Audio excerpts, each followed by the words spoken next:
Hoy por hoy, la ciencia no deja lugar a dudas respecto de su posición.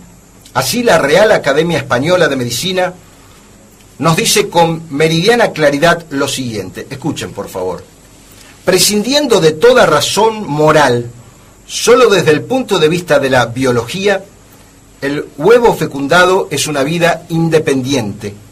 Cualquier práctica abortiva, por temprana que sea, debe ser considerada como un homicidio. Y podríamos seguir con citas de innumerables autoridades en la materia, como el caso del doctor Lejeune, profesor de genética de la Universidad de París, todas similares a la ya mencionada. Perdida entonces la batalla científica, a los abortistas no les queda más que forzar la conmiseración en determinadas situaciones límite, o bien lanzar artificiosos razonamientos como por ejemplo la colisión de derechos entre madre e hijo, la proclamada libertad de conciencia, la perniciosa práctica de los abortos clandestinos, la solución al problema de la superpoblación mundial, la comparación con determinados derechos extranjeros de países supuestamente avanzados, el progresismo frente a leyes obsoletas, etcétera, etcétera. Bien, les propongo que vayamos contestando algunos de estos argumentos. Con relación a la colisión de derechos entre madre e hijo, debemos partir del principio vertebral de que el ejercicio de ese pretendido derecho de la madre en abstracto debe sopesarse, lógicamente, y ceder frente al derecho de la vida de un inocente.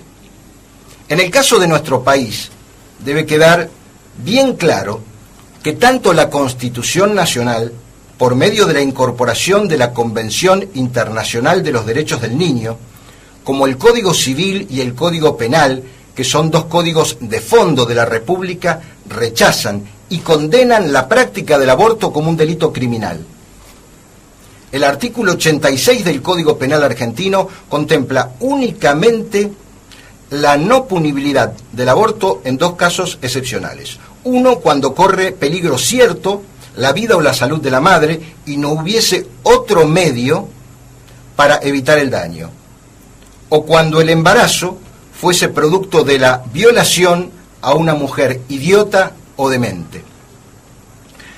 Para este último caso, el Código exige además que medie la autorización expresa del representante de la víctima de la violación. Pero fuera de estos dos casos mencionados, reitero, que son excepcionales, el resto de los abortos son penalmente punibles, son un delito criminal. Paralelamente, el Código Civil nos ilumina aún más sobre el tema, ya que considera a los niños que están en el seno materno como personas por nacer, señalando en el artículo 63 que son personas por nacer las que no habiendo nacido están concebidas en el seno materno. Nuestra legislación civil, tal como reza el artículo 30, considera que persona en términos generales es todo ente susceptible de adquirir derechos o contraer obligaciones, y distingue entre las personas de existencia visible y las personas jurídicas, como por ejemplo las sociedades. A las personas por nacer las categoriza, lógicamente, entre las personas de existencia visible, o sea, tal como señala el artículo 51, todos los entes que presentasen signos característicos de humanidad sin distinción de cualidades o accidentes.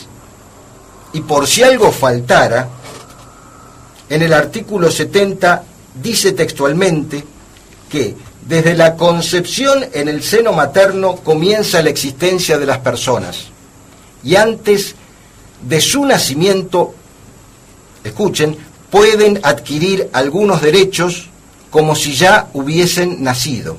Esos derechos quedan irrevocablemente adquiridos si los concebidos en el seno materno naciesen con vida, aunque fuera por unos instantes después de estar separados de la madre.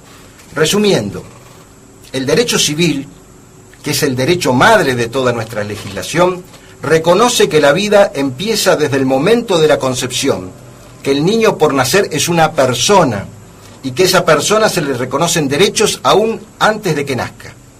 Entonces, el razonamiento necesario es que si el niño por nacer es una persona, suprimir su vida es evidentemente un crimen y por eso es que el Código Penal lo reprime.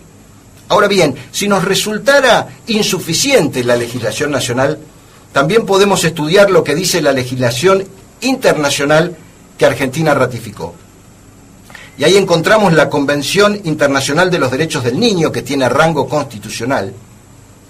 El 27 de septiembre de 1990, el Congreso Nacional incorporó a nuestra legislación la mencionada convención, destacando en el artículo 3 de la norma que la República Argentina declara que se entiende por niño todo ser humano desde el momento de su concepción hasta los 18 años de edad.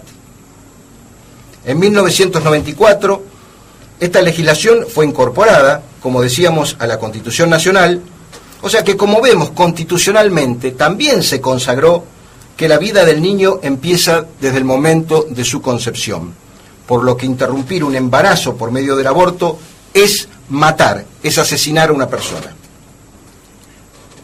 Me pregunto, aquellos altos funcionarios, legisladores o dirigentes que propugnan pública e impunemente el aborto, ¿entienden esto? ¿Leyeron nuestras propias leyes? ¿Conocen, aunque sea, la Constitución y lo que dice? Porque ni la Constitución Nacional, ni el Código Penal, ni el Código Civil permiten el aborto. Legalmente el aborto es un crimen con todas las letras, fuera de los dos casos excepcionales y taxativos mencionados por la legislación penal.